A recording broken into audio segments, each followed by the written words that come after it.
বাংলা শান্তির জায়গা, বাংলা কোনো ভেদাভেদ করে না, বাংলা মুসলমানদের মক্কা মদিনা, বাংলা হিন্দুদের দক্ষিণেশ্বর বেলুর মঠ, বাংলা তপশিলীদের মতুয়া ঠাকুর পঞ্চানন বর্মা সহ সব কিছু, আম্বেদকর সহ, বাংলা আদিবাসীদের জাহের থান, বাংলা আদিবাসীদের মাঝের থান, বাংলা আদিবাসীদের ভাদু উৎসব এবং তাদের নানা রকম উৎসবের মধ্যে দিয়ে গঠিত। কালকে আমায় জিজ্ঞেস করছিল রাম মন্দির নিয়ে আপনার কি বক্তব্য, যেন আর কোনো কাজ নেই, একটাই কাজ।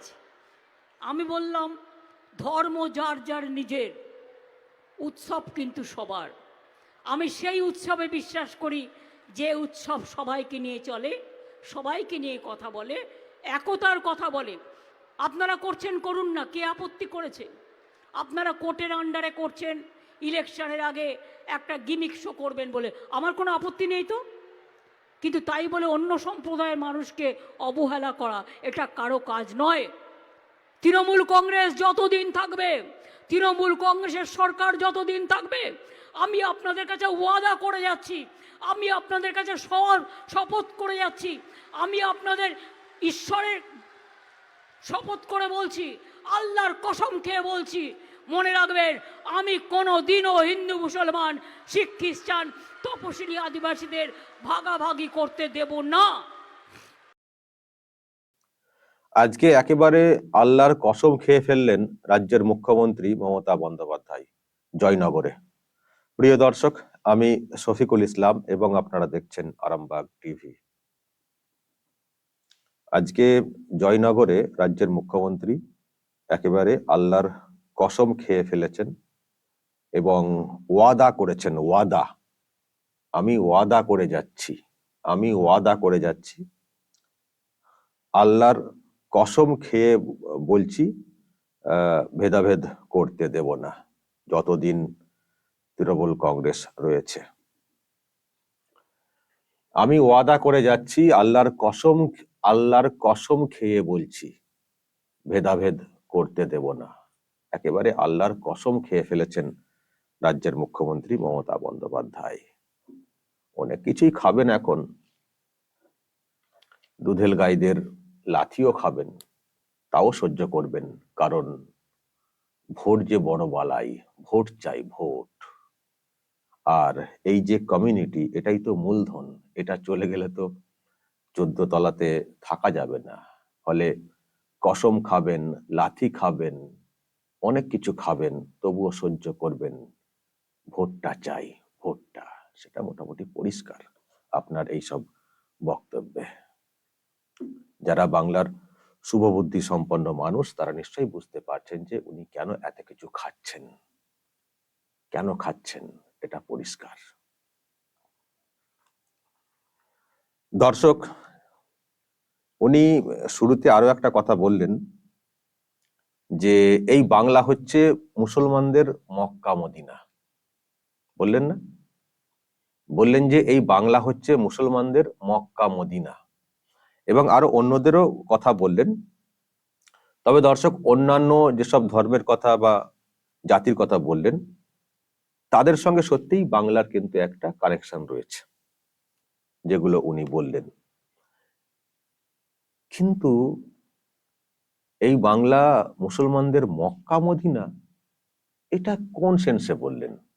এটা কোন সেন্সে বললেন যে এই বাংলা মুসলমানদের মক্কা মদিনা? তাহলে তো এই বাংলার মুসলমানদের আর তাহলে হজ করতে মক্কা মদিনা যাওয়ার কথা নয়, কারণ এই বাংলা তো মক্কা মদিনা হয়ে গেছে, উনি করে দিয়েছেন। উনি কলকাতাকে লন্ডন করবেন বলেছিলেন, জানি না সেটা কি হয়েছে, কিন্তু উনি যে বাংলাকে কবে মুসলমানদের মক্কা মদিনা বানিয়ে ফেলেছেন জানতাম না। আজকে উনি জয়নগরে বলেছেন যে বাংলা হচ্ছে মুসলমানদের মক্কা মদিনা। আমি তাই বলছি, তাহলে যারা হজ করতে চান, মানে যারা যান আর কি মক্কা মদিনাতে, তাহলে আর যেতে হবে না, বাংলাতে আমি জানি না কোথায় গিয়ে হজটা করতে হবে, উনি কোনো একটা জায়গা ঠিক করেছেন কিনা, আদিগঙ্গার পাড়ে বা কোথাও একটা, তাহলে মনে হয় ওই জায়গায় গিয়ে ওখানে ঘুরে চলে এলেই হয়তো হাজি হয়ে যাবেন এবার মনে হয় বাংলার মুসলমানরা। হ্যাঁ, অন্ততপক্ষে বাংলা হাজি বলা যেতে পারে। বাংলার মক্কা মদিনাতে যারা আর কি হজ করবেন তাদেরকে হয়তো বাংলা হাজি বলা যেতে পারে, কিন্তু তবুও হাজি হওয়ার কিন্তু একটা বড় সুযোগ থাকছে। আর ওই অত খরচ করে মক্কা মদিনা যেতে হবে না, বাংলা তো মক্কা মদিনা হয়ে গেছে মুসলমানদের। তাই তো বললেন মুখ্যমন্ত্রী, বাংলা হয়ে গেছে মুসলমানদের মক্কা মদিনা। এর আগে ওনাদের এক মন্ত্রী বলেছিলেন যে এই বাংলাটা মিনি পাকিস্তান, সেটা শুনেছিলাম, কিন্তু বাংলা যে কবে আবার মক্কা মদিনা হয়ে গেল এটা জানতাম না। কিন্তু উনি আজকে জয়নগরে বলেছেন। এখন দেখা যাক ওনার কথা শুনে বাংলার মুসলমানরা তাহলে সত্যি মক্কা মদিনা যাওয়া ছেড়ে দিয়ে বাংলাতেই হজ করবেন কিনা, নাকি আবার ওইটা বলতে চাইলেন যে যে তার মানে মুসলমানদের বসবাসের একটা বিরাট মানে জায়গা বাংলা, মানে মুসলমানদের বসবাসের বিরাট একটা জায়গা বাংলা, মানে সেই জন্য মক্কা মদিনা বললেন কিনা কে জানে। তবে মুসলমানরা এখানে যেভাবে থাকেন, যেভাবে উনি রাখেন, উনি হয়তো মানে বোঝানোর চেষ্টা করেন যে এখানে মুসলমানরা খুব ভালো আছেন, কিন্তু আমি তো সেটা বিশ্বাস করি না। আমিও তো মুসলমান, আমি কি ভালো আছি সেটা বলতে পারবো? দর্শক, আমার আমার দর্শক হিসেবে হয়তো অনেকে আপনারা আছেন যারা মানে মুসলিম আর কি, আমি তাদের উদ্দেশ্যে বলছি, আপনারা খুব ভালো আছেন এই বাংলাতে, এই মক্কা মদিনা? যদি আমি ওই সেন্সে ভাবি যে উনি এখানে মুসলমানদের থাকার ভালো পরিবেশ মানে ভালো জায়গা বলে বলেছেন মক্কা মদিনা, ওই ধর্মীয় স্থান মক্কা মদিনা নয়, থাকার উপযুক্ত জায়গা হিসেবে বলেছেন, আমি সেই অ্যাঙ্গেলে আমি প্রশ্ন করতে চাই, ভালো আছেন এখানে? ভাঙড়ে ভাঙড়ে একবার যান না, একটু একটু জিজ্ঞাসা করে আসবেন তো, পঞ্চায়েত ভোটে যে পরিবারগুলো স্বজন হারা হয়েছে তারা কেমন আছেন একবার জিজ্ঞাসা করে আসবেন তো, জিজ্ঞাসা করে আসবেন। এবং দেখবেন এখনো যেসব ঘটনাগুলো ঘটছে, আমি তো একটা সেন্টেন্স প্রায় বলি, মরছে মুসলমান, মারছে মুসলমান, আর জেল খাটছে মুসলমান, সব মুসলমান। বকটুয়ে কি হলো? মরেছে মুসলমান, মেরেছে মুসলমান, দুই পক্ষের জেল খাটছে মুসলমান। মুসলমানরা খুব ভালো আছেন এই বাংলাতে, মক্কা মদিনার মতো খুব ভালো আছেন বাংলাতে।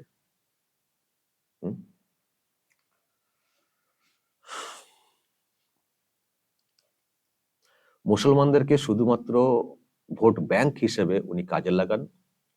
যখনই ভোটটা হয়ে যায়, যখন ক্ষমতা নিশ্চিত হয়ে যায়, তারপর উনি ভুলে যান, দুধ দুয়ে আর গরু ছেড়ে দেন, এটা উনি করেন।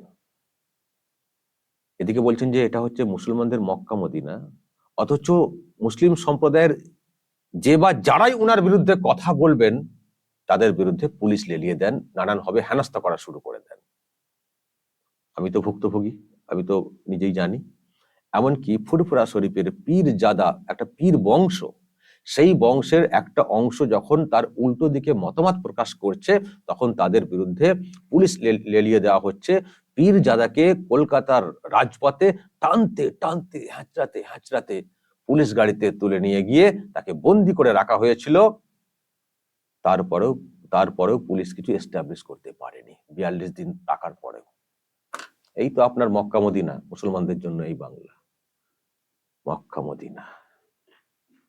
ওইসব অবুঝ যারা, তারা বুঝবেন, তারাই বুঝবেন, ওহ দিদি আল্লাহর কসম খেয়ে ফেলেছেন, আহারে ওহ দিদি বাংলাকে মক্কা মদিনার মতো করে বানিয়ে ফেলেছেন।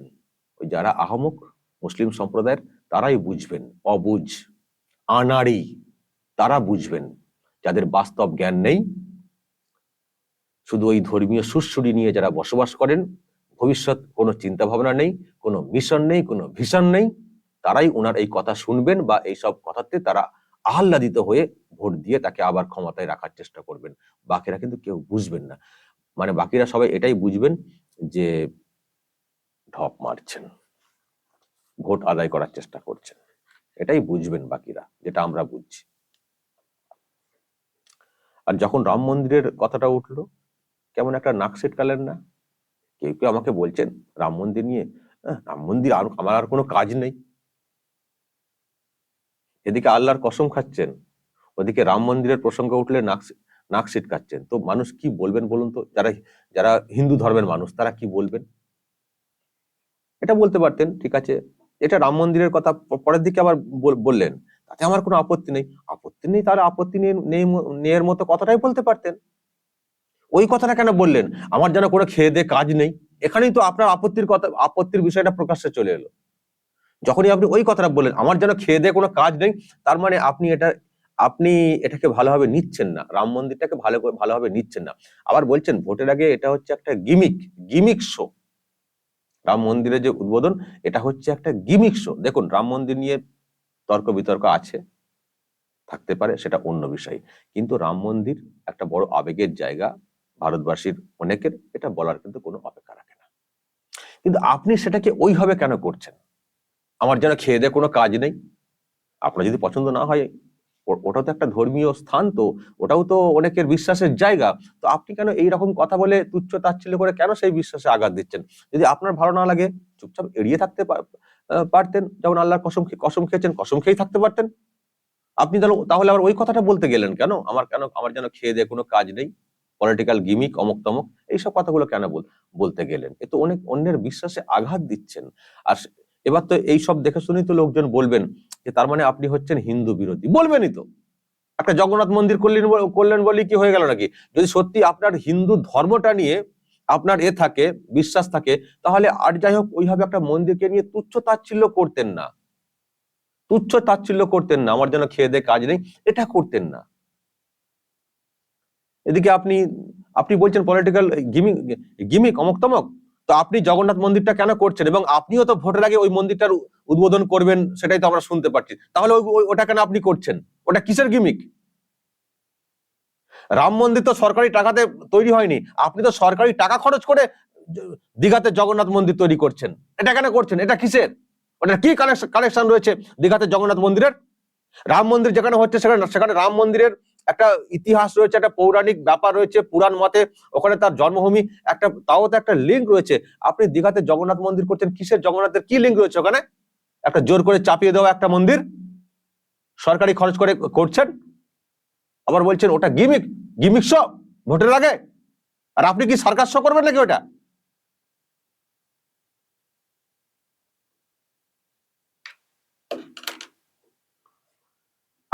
আমি এই সনাতনী ধর্মের সব আমি লোকজনদেরকে মাঝে মধ্যে বলি যে আপনারা বলে এইসব সহ্য করে নেন, আজকে ওইখানে দাঁড়িয়ে যদি উনি মুসলিম সম্প্রদায়ের কোন এক জায়গা, ধর্মীয় স্থান সম্পর্কে যদি ওই ধরনের তাচ্ছিল্য মন্তব্য করতেন না, দেখতেন ওনার কি হতো ওখানে।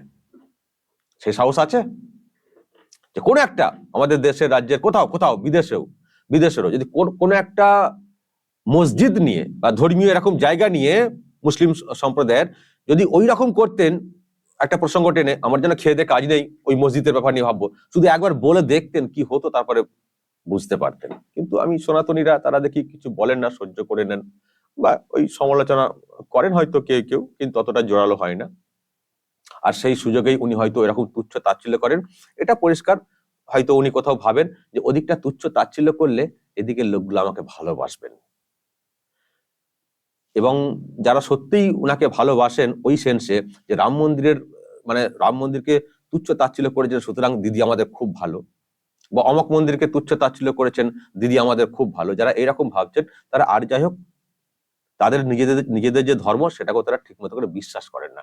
কারণ কোনো ধর্মকে তুচ্ছ তাচ্ছিল্য করা যায় না। উনি বলছেন আমরা অন্য কাউকে অবহেলা করি না, আমরা সকলকে নিয়ে চলি, আমরা বিভেদ করি না, ভেদাভেদ করি না, অমক তমক উনি বলছেন। অথচ রাম মন্দিরের মতো একটা মন্দিরের একটা প্রসঙ্গ উঠছে, সেখানে ওইভাবে আমার যারা খেয়ে দেয় কোনো কাজ নেই বলে তুচ্ছ তাচ্ছিল্য করছে। উনি নিজেই করছেন,